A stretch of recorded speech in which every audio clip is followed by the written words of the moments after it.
there, scientists. Today we are talking about the atmosphere, the third of the Earth's systems that we're discussing. Your goal today is that you can describe the atmosphere and you can explain how the atmosphere interacts with the other systems on Earth. When we jump into talking about the atmosphere, the first thing that I want you to start thinking about is, have you ever experienced any weather? And when you think about the weather, what is the weather that you're currently having today? And when we talk about the weather, we're going to think about the temperature, the wind, the cloud cover, the precipitation. So what weather are we currently dealing with? All of that is happening because of and in the atmosphere. So we look at our background photo here and we see that we're looking at a very unique perspective of the Earth.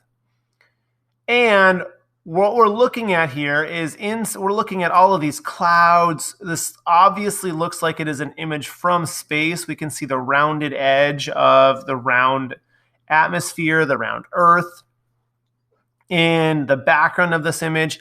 And we know that what we're seeing here is where the weather is happening. The process of weather, such as the formation of clouds and storms, takes place in the atmosphere. So we look at this background image and we can know that the atmosphere, it's going to contain our clouds. It's going to be that thin layer that is above the Earth because we're looking down on it from this image. We know that it's going to include the elements that are going to cause the weather. Now, I know that immediately some of you are looking at this graph on the left side of the page and you're thinking that the atmosphere is made up of gases and how those gases are going to affect the Earth. And that is exactly correct. As we jump into the reading, those are elements that we're going to look at more closely. Our focus here as we read through this is to learn how the atmosphere interacts with the other systems to affect the Earth's surface. So you're right, the atmosphere is a thin layer of gases that surround the Earth.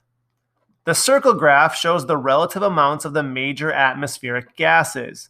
The atmosphere also contains water vapor or water that has evaporated and is a gas. The gases in the atmosphere capture some of the energy of sunlight. They also trap heat given off by Earth's surface. This keeps the planet warm. Certain gases protect living things from the sun's harmful rays. The process of weather, such as wind and storms, take place in the atmosphere. Winds move sediments across Earth's surface, forming sand dunes and other landforms. Wind blows across lakes and the ocean, forming waves that crash into the land. Some storms produce rain and snow, filling rivers and lakes and changing the surface of the land. So at the end here, we get a few ideas of how the atmosphere is interacting with the other spheres. And yes, we get a very detailed graph here that talks about the differences, the different elements, and the different gases that make up the atmosphere.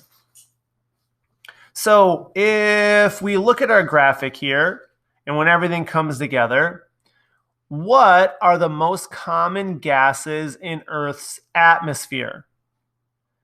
Well, the most common, by looking at my graph, in order of percentage, nitrogen is the most common. Then it's going to be oxygen, because 78% is more than 21%. Then it's going to be argon at 0.9%.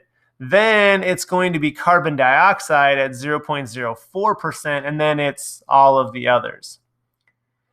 Now, we did talk about water vapor, and water vapor is not a gas that we're measuring right here. That's just going to be included in the other elements.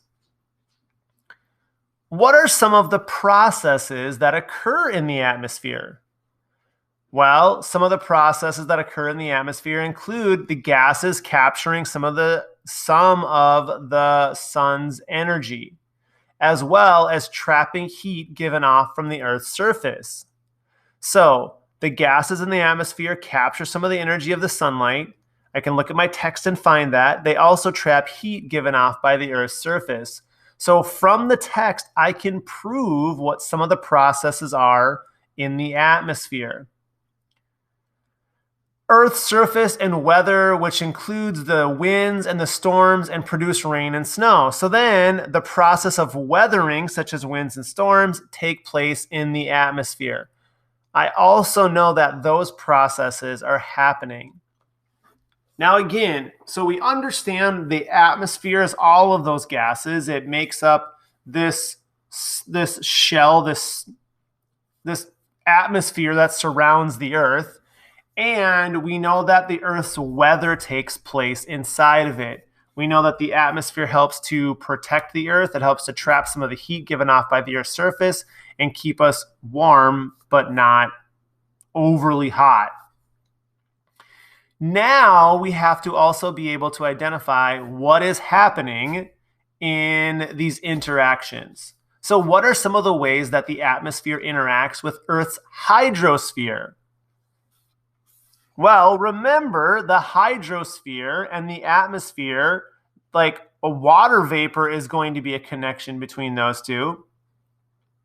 Water vapor is part of the hydrosphere, even though it is in the atmosphere. The water vapor can condense to form clouds in the atmosphere, which may produce rain or snow that falls through the atmosphere. So we can have that rainfall where that is the direct interaction between the atmosphere and the hydrosphere. We also could have the winds and the waves. So the winds blow across the lake and ocean, forming waves that crash into land. So those things and the storms that produce snow, filling rivers and lakes, changing the surface of the land. So those are ways where we have the atmosphere, the hydrosphere, and the geosphere all interacting and changing each other. So we talked about our weather that we experience. How is the atmosphere connected to daily weather? Well, you're right. The weather takes place in the atmosphere. Because of the atmosphere is because we have weather. Water vapor condenses to form rain or snow. Winds blow across the Earth's surface. So because of the atmosphere, that is why we have weather.